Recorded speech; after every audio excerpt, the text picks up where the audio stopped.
مدد لو. یعنی تکلیف کے وقت سب سے پہلا کام کیا کرنا ہے؟ صبر کرنا ہے. صبر کرنے کا مطلب کیا ہے کہ ہم نے جزا فضا نہیں کرنی, ہم نے بے چینی کا اظہار نہیں کرنا, ہم نے رونا دھونا نہیں ڈال دینا, ہم نے حال دعائی نہیں ڈال دینی. وہی لفظ پنجابی کے اس لیے بول رہی ہوں کہ مجھے اس کے پیرالل اردو میں نہیں مل رہے, تاکہ آپ بات سمجھ جائیں. تو بہت سے لوگ تکلیف کے وقت بس صرف جزا فضا ہی کرتے ہیں, ان کو سمجھ نہیں آتی اب کریں کیا.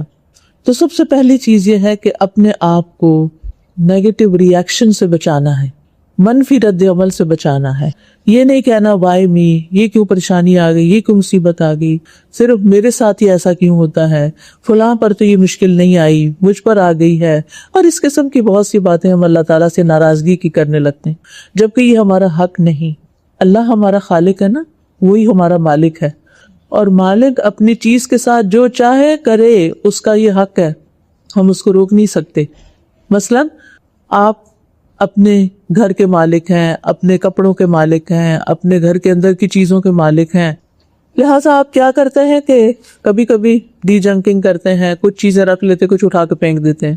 تو کوئی آپ سے نہیں پوچھتا کہ ہائے وہ اتنی اچھی بوٹل تھی تم نے پھینک کیوں دی, وہ فلاں اتنی اچھی چیز تھی, اتنے اچھے کپڑے تھے تمہارے نکال کیوں دیے.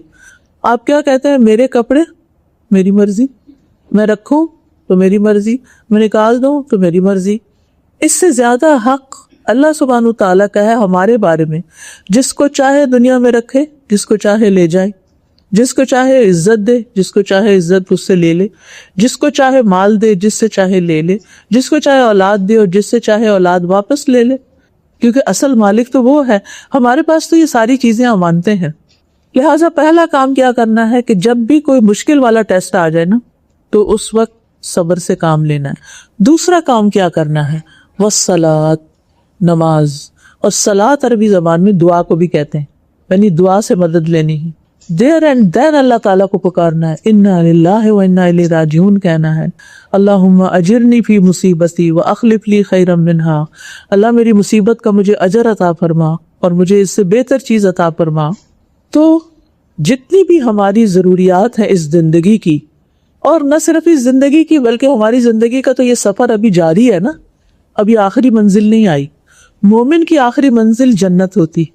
تو جنت تک پہنچنے تک, اس منزل تک پہنچنے تک کیا کرنا ہے؟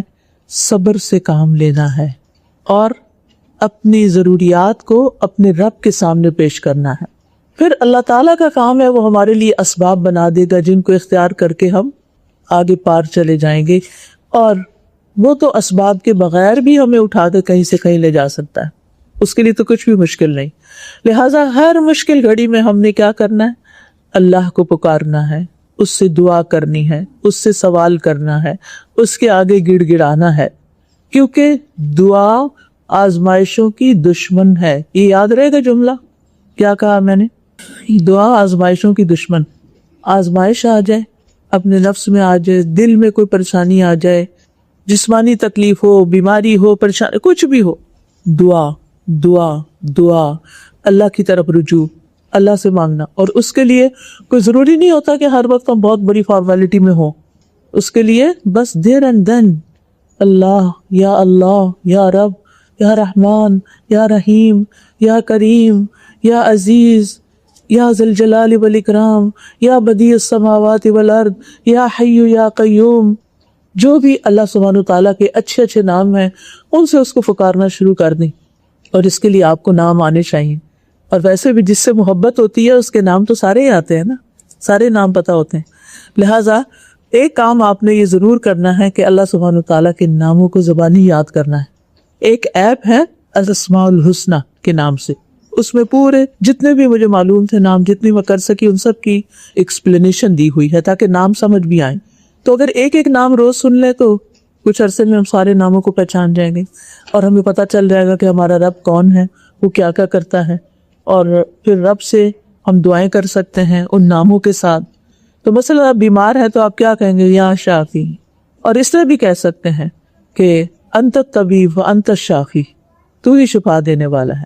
یا رحیم یا کریم, یعنی اللہ تعالیٰ کے ناموں کے ساتھ پکارا کرے, کیونکہ اللہ تعالیٰ خود فرماتے ہیں وَلِلَّهِ الْأَسْمَاءُ الْحُسْنَى فَادْعُوهُ بِهَا, اللہ کے اچھے اچھے نام ہیں، ان ناموں سے اس کو پکارا کرو، یعنی اس کے نام لے کے اس کو پسند ہے۔ جب کوئی آپ کا نام لیتا ہے آپ کو کیسا لگتا ہے؟ اچھا لگتا ہے نا؟ جب کوئی آپ کا نام لیتا ہے تو اچھا لگتا ہے۔ وَلِلَّهِ الْمَثَلُ الْأَعْلَىٰ، اللہ کی مثال تو بہت ہی بلند ہے، وہ ہم انسانوں جیسا نہیں، لیکن جب کوئی اس کا نام لے کے اس کو پکارتا ہے، یا اللہ کہتا ہے، یا رب کہتا ہے، یا ربی، یا کریم، یا مجیب، یا قریب، تو کیا ہوتا ہے؟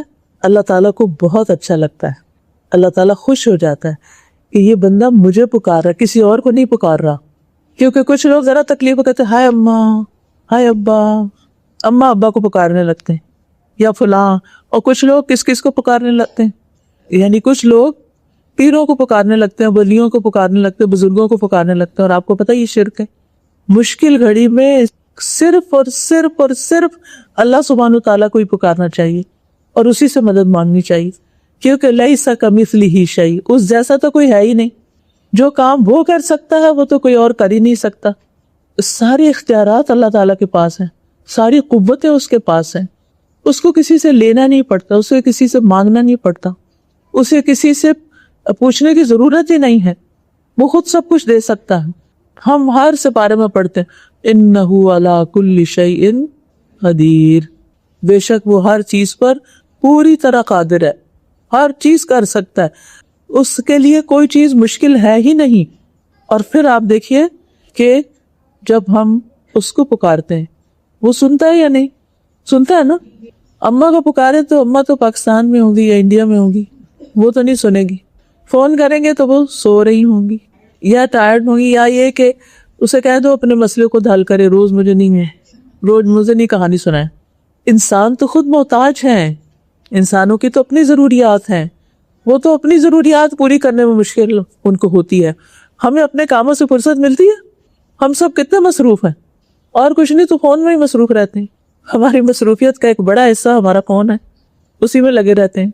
تو جب اللہ سبحانہ تعالیٰ کو ہم پکارتے ہیں، رات کو پکاریں، دن کو پکاریں، لا تأخذہ سنۃ ولا نوم، نہ اس کو نیند آتی ہے نہ اس کو اونگ آتی ہے جب بھی آپ اسے پکارے، بلکہ دن کی نسبت رات کو پکارنا زیادہ اچھا ہے۔ وہ رات کے پچھلے پہر بندوں کو خود مخاطب کرتا ہے، کوئی مانگنے والا تو مجھ سے مانگے میں اسے دوں۔ جو تہجد کا وقت ہوتا ہے نا، سحری کا وقت، فجر سے پہلے گھنٹہ 2 گھنٹہ یا جو بھی ٹائم ہوتا ہے، 1/3 آف دا نائٹ، جو لاسٹ 1/3 آف دا نائٹ ہوتا ہے، تو اس وقت جب آپ دعائیں کرتے ہیں تو وہ دعائیں آپ کی زیادہ سنی جاتی ہیں۔ اور اللہ سبحانہ تعالیٰ فرماتے ہیں ہے کوئی جو بخشش مانگنے والا ہو تو میں اس کے گناہ معاف کر دوں۔ کبھی ہمیں اپنے گناہ بڑے ستاتے ہیں نا، ہمیں پریشانی ہوتی ہے، تو اللہ تعالیٰ ان کو بھی معاف کر سکتا ہے۔ اگر ہمارے گناہ آسمانوں تک بھی پہنچ جائیں نا، اور پھر ہمیں ریگریٹ ہو، پھر ہم شرمندہ ہوں، پھر ہم معافی مانگیں، تو اللہ تعالیٰ پھر بھی معاف کر دیتا ہے۔ اس سے تو مایوس ہونا ہی نہیں۔ لہٰذا ہمیں سب سے پہلے مشکل وقت میں کیا کرنا ہے؟ آئندہ اللہ کو پکارنا ہے، اور تکرار سے پکارنا ہے، بار بار پکارنا ہے، پکارتے ہی چلے جانا ہے، راہ چلتے ہوئے، واک کرتے ہوئے، کھانا پکاتے ہوئے، لیٹتے ہوئے، جاگتے ہوئے، کوئی آپ کو کام یاد آ جائے، کوئی ضرورت یاد آ جائے، کوئی مشکل دل پہ آ جائے، کوئی اداسی چھا جائے، کیا کرنا ہے؟ اللہ تو ہے نا، تو کر سکتا ہے نا۔ اچھے اچھے ناموں سے پکارنے کے بعد اپنی زبان میں آ جائے، جو بھی آپ کی مادری زبان ہے نا۔ جیسے میری مدر کی زبان پنجابی تھی، تو میں جب میری بہت جو خاص دعا ہوتی ہے نا، تو میں اس میں پنجابی میں دعائیں کرنے لگتی ہوں، کیونکہ مجھے ایسا لگتا ہے کہ جیسے نا یہ میں اپنے دل کی بات کہہ رہی ہوں۔ بچپن میں جو زبان سنی ہوتی ہے نا ماں باپ کی زبان سے، وہ اس میں ہم زیادہ فرینکنس محسوس کرتے ہیں۔ اگر اردو ہے تو اردو، انگلش ہے تو انگلش، پرشین ہے تو پرشین، جو بھی آپ کی زبان ہے اس میں آپ اپنے رب سے باتیں کریں۔ یا اللہ تو ہے نا، تو میری تکلیف دور کر سکتا ہے، تو میری آزمائش ختم کر سکتا ہے، تو میرا کام، میری بگڑی بنا سکتا ہے، تو میری مشکل آسان کر دے۔ تو ابن القیم کہتے ہیں دعا مفید ترین علاجوں میں سے ایک علاج ہے، یہ آزمائشوں کی دشمن ہے، یہ مصیبتوں کو دور دھکیلتی ہے، ان کے ساتھ گتھم گتھا ہو جاتی ہے، آپ کو پتا ہے کہ ایک طرف سے دعا اوپر جاتی ہے، اوپر سے آزمائش آ رہی ہوتی ہے، درمیان میں ان کا جھگڑا شروع ہو جاتا ہے. دعا کہتی ہے واپس جاؤ، آزمائش کہتی ہے نہیں مجھے نیچے اترنا ہے. اور ان دونوں کے آپس کے جھگڑے میں جو پاورفل ہوتی ہے وہ چیز غالب آ جاتی. اگر آپ کی دعا پاورفل ہے تو کیا ہوگا، آپ کی مشکل، وہ جو آزمائش پڑ رہی تھی نا، وہ برا سا خواب دیکھا تھا وہ واپس چلا گیا، وہ اب آپ پر کچھ نہیں آ رہا. اور خواب کا بھی معاملہ یاد رکھیں، کوئی بھی خواب جس کو دیکھ کے آپ پریشان ہونا، اس کا ذکر کسی سے نہیں کرنا. حدیث میں آتا ہے کہ خواب پرندے کے پنجے کی طرح ہوتی ہے جس میں اس پہ کوئی چیز پکڑی ہوئی ہوتی ہے، ایسے ہی خواب بھی لٹک رہا ہوتا ہے، معلق ہوتا ہے، اور جس وقت کوئی کسی کو بیان کر دیتا ہے اور منہ سے نکال دیتا ہے بات کو، اور اگلا اس کی جو تعبیر کر دیتا ہے اس کے مطابق وہ واقع ہو جائے. اور خاص طور پر اسی مجلس میں بیٹھ کے کہانیاں مت سنائیں خوابوں کی، اللہ یہ کہ کوئی خواب آیا اور اچھا ہو گیا، پورا ہو گیا، بعد میں آپ اپنے بچوں کو سنائیں کہ وہ میں نے شادی سے پہلے ایک خواب دیکھا تھا کہ میں کینیڈا جا رہی ہوں، پھر وہ میں یہاں آ گئی. تو اب مکہ جانے کی بات کریں، ٹھیک ہے، اللہ ہم سب کو لے جائے اور ہمارے راستے میں کوئی رکاوٹ نہ آئے، اللہ سب کے دل کی تمنا پوری کرے. پھر فرمایا کہ ان کے واقع ہونے کو روکتی ہے، یعنی رکاوٹ بن جاتی ہے، وہ دعا جو ہوتی ہے نا آگے بند باندھ دیتی، نہیں مصیبت نے نہیں آنا. اور اگر آ جائے کسی طرح تو دعا سے مصیبتیں اٹھ جاتی ہیں، ختم ہو جاتی ہیں. یا جب مصیبت واقع ہو جاتی ہے تو اس کو کم کر دیتی ہے. کچھ مصیبتوں کی انٹینسٹی بہت ہوتی ہے نا، وہ دل پہ بس چھا جاتی ہیں، کھانا پینا انسان بھول جاتا ہے، نیند نہیں آتی، بے چینی بے چینی بے چینی. ایسے میں جو چیز آپ کو فائدہ دے گی وہ اللہ کا ذکر ہے، دعا ہے. کوئی بندہ آپ کو کوئی دوا نہیں پلا سکتا کہ جس سے آپ گھول کے دوا پی لیں اور آپ کا دل ٹھنڈا ہو جائے. دعا جو ہے وہ اس کی انٹینسٹی کم کر دے گی. اب ہوتا کیا ہے کہ جب آپ کو کوئی تکلیف ہو رہی ہوتی ہے تو آپ دو کاموں میں سے ایک کر سکتے ہیں. ایک یہ کہ ہائے ہائے ہائے، اس سے کیا ملنے والا ہے؟ کچھ بھی نہیں. لیکن آپ کہیں گے یا اللہ یا اللہ یا اللہ رحم فرما، یا اللہ کرم کر، یا اللہ آسانی کر دے. تو پھر کیا ہوگا؟ مصیبت تو اپنی جگہ ہی ہے، ابھی درد تو ہو رہا ہے لیکن کم ہو جائے گا، آپ کے دل کو سکون آ جائے گا، آپ کو ایک سہارا مل جائے گا. تو دعا مفید ترین دوا بھی ہے، یہ دوا بھی ہے.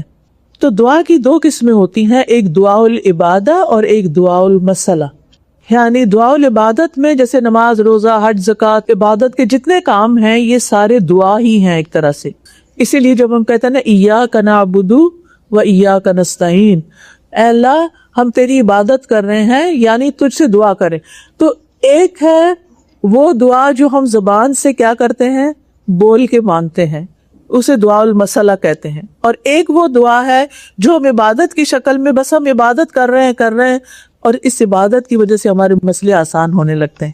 تو سوال والی دعا جو ہوتی ہے اس میں ہاتھ اٹھانے ہوتے ہیں، اور جو عبادت والی دعا ہے اس میں ہاتھ باندھنے ہوتے ہیں. اسی لیے آپ نے سنا ہوگا نا کہ لوگ کہتے ہیں نماز کے بعد ہاتھ اٹھا کے نہیں دعا کرتے، کیونکہ وہ عبادت ہے. تو اس میں آپ جہاں رکھے ہوئے ہاتھ وہیں رکھ کے جو دل میں آئے دعائیں پڑھتے جائیں. بلکہ اتحیات میں درود شریف کے بعد جتنی آپ کو دعائیں زبانی یاد ہیں وہ آپ وہاں پڑھ سکتے ہیں، وہ قبولیت کا وقت ہوتا ہے. اور پھر فرض نماز کے بعد بھی آپ مانگ سکتے ہیں. دعا کے لیے کوئی وقت مقرر نہیں ہے، لیکن عبادت کے آس پاس دعا کرنا فائدہ مند ہوتا ہے. جیسے روزہ دار کی دن میں دعائیں قبول ہوتی ہیں، پھر اسی طرح حج پہ جاتے ہیں تو سب اور بھی اپنی دعائیں ہمیں دے دیتے ہیں، ہمارے لیے بھی کر کے آنا، وہاں دعائیں قبول ہوتی ہیں. طواف کرتے ہوئے، سعی کرتے ہوئے، اور زمزم پیتے ہوئے، اور پھر اگر حج کر رہے ہیں تو بنا میں عرفات تو ہے ہی دعاؤں کا وقت، اس میں تو اور کوئی عبادت ہی نہیں سوائے دعاؤں کے اور اللہ کا ذکر کرنے کے. اور اس میں سے بہترین دعا کیا ہے؟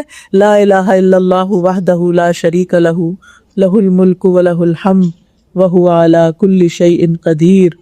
تو ہمیں کیا کرنا ہے کہ ہم نماز کے اندر بھی دعا کرتے رہیں، اور اس کے علاوہ روزہ رکھ کے بھی دعا کریں، صدقہ خیرات کر کے بھی دعا کریں، اور نماز پڑھ کے بھی.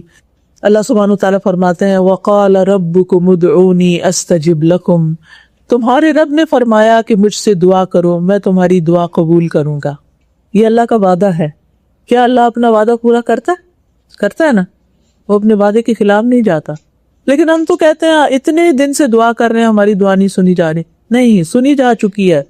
صرف یہ ہے کہ دعاؤں کی قبولیت کے 3 طریقے ہیں.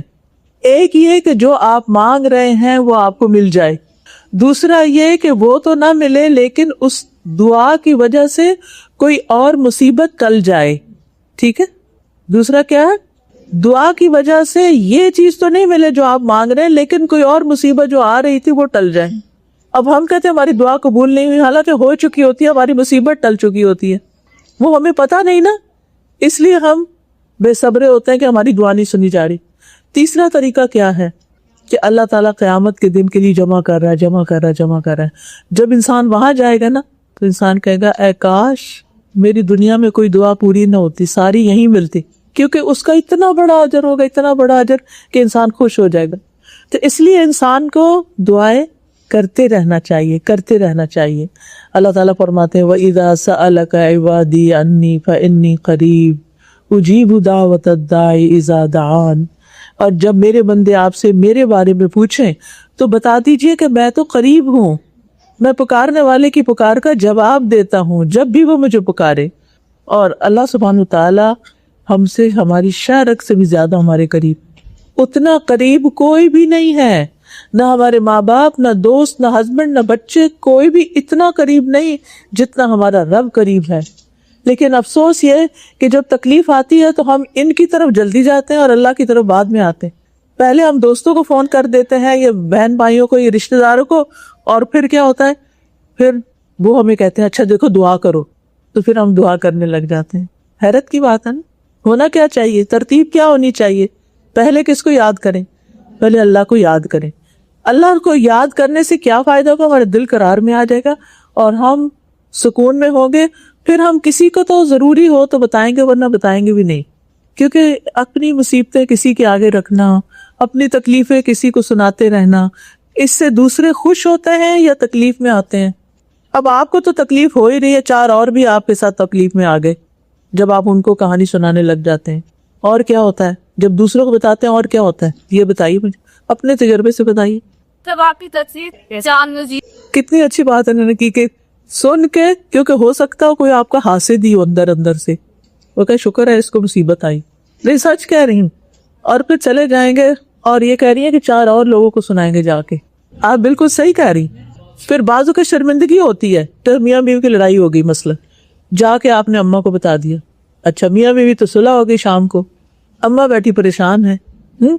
اور پھر بعض اوقات یہ ہوتا ہے کہ وہ آپ کے ہسبینڈ کے ساتھ ناراض ہونا شروع ہو جاتی، ان کے دل سے ان کی عزت ختم ہو جاتی. ہسبینڈ کو جب پتا چلتا ہے کہ ماں نے یہ کہا ہے تو وہ بیوی پہ اور غصہ کرتا ہے. اب کیا، وہ ایک چکر چل پڑتا ہے اور مسئلہ اتنا سا تھا برائی کا پہاڑ بن گیا. حدیث میں آتا ہے من سمت نجا، جو چپ رہا نجات پا گیا. تھوڑی سی تکلیف ہوتی ہے لیکن پھر اس کے بعد کوئی تکلیف رہتی نہیں ہے، آہستہ آہستہ آہستہ اس کی انٹینسٹی کم ہو جاتی. تو اس لیے جب کوئی پریشانی آئے نا، اسی وقت فون مت کریں کسی کو، اسی وقت کسی کے پاس مت جائیں. سب سے پہلے اللہ کے پاس، اللہ کے آگے ہاتھ اٹھا لیں، سینے پہ رکھ لیں، سجدے میں گر پڑیں، روئیں، بولیں، کچھ بھی کریں. بولا نہیں جا رہا، اذ نادى ربه نداء خفيا، جب اس نے اپنے رب کو چپکے چپکے دلی دل میں پکارا، اونچی آواز میں نہیں بات کی، دلی دل میں. کچھ دعائیں ایسی ہوتی ہیں نا انسان اندر ہی اندر کر سکتا ہے، کیونکہ بعض اوقات سچی تنہائی ملتی بھی کوئی نہیں. آپ دیکھیں نا سارا دن، صبح ہوتی ہے بچے ہمارے آگے پیچھے ہو جاتے ہیں، رات ہوتی ہے تو پھر ظاہر ہسبینڈ ہوتے ہیں، پھر آپ کو اکیلا پن کہاں سے ملے گا؟ دن کو پھر اور کام ہے، جاب ہے، آنا جانا ہے، کئی مسئلے مسائل ہوتے ہیں. وہ تنہائی مسلح پہ ملتی، وہ مسلح میں بھی سجدے میں ملتی ہے، مسلح میں بھی سجدے میں ملتی. کیونکہ سامنے بیٹھ کے اگر آپ کی آنکھوں میں آنسو آ گئے تو کوئی دیکھ لے گا، ہے کیا ہوا تمہیں، خیریت تو ہے نا، ٹھیک ہے، نہیں بتاؤ مجھے تو ضرور بتانا ہوگا، تو مجھے کچھ نہیں سمجھتی. اب پھر کیا، پھر بتانا پڑ جاتا ہے. تو سجدے میں جب آپ جاتے ہیں نا تو سب سے زیادہ انسان اللہ کے قریب کہاں ہوتا ہے؟ سجدے میں ہوتا ہے. اچھا سجدے میں بہت سے لوگوں کو یہ نہیں پتا ہوتا کہ سجدے میں ہم دعائیں کر سکتے ہیں. ٹھیک ہے، اردو میں نہیں کر سکتے، انگلش میں نہیں کر سکتے، عربی کی دعائیں چھوٹی چھوٹی آپ یاد کر لیں اور مسئلے کے مطابق. اور اگر کچھ بھی نہیں نہ آتا، کوئی دعا نہیں آتی، یہ سب کو آتی ہے، یا حی یا قیوم برحمتک استغیث، یہ تو سب کو آتا ہے نا، اس میں تو کوئی مشکل نہیں. آپ سجدے میں پڑھیں اور کہیں یا حی یا قیوم برحمتک استغیث، جب اللہ کی رحمت آ گئی تو کیا ہوگا؟ مسئلہ حل ہو جائے گا. اللہ کی رحمت آ گئی، آپ کے دل کو قرار آ جائے گا. لہٰذا اللہ سبحانہ وتعالیٰ کی طرف رجوع کریں. اور پھر جب ہم رکوع کر رہے ہوتے ہیں اور کھڑے ہوتے ہیں تو کیا کہتے ہیں؟ سمع اللہ لمن حمیدہ. اس کا کیا مطلب ہے؟ سن لیا اللہ نے اس کو جس نے اس کی تعریف کی.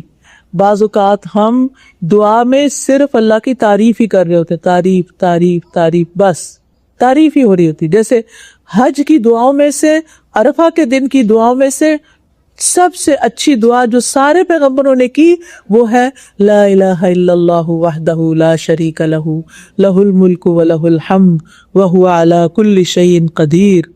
کیا مطلب ہے اس کا؟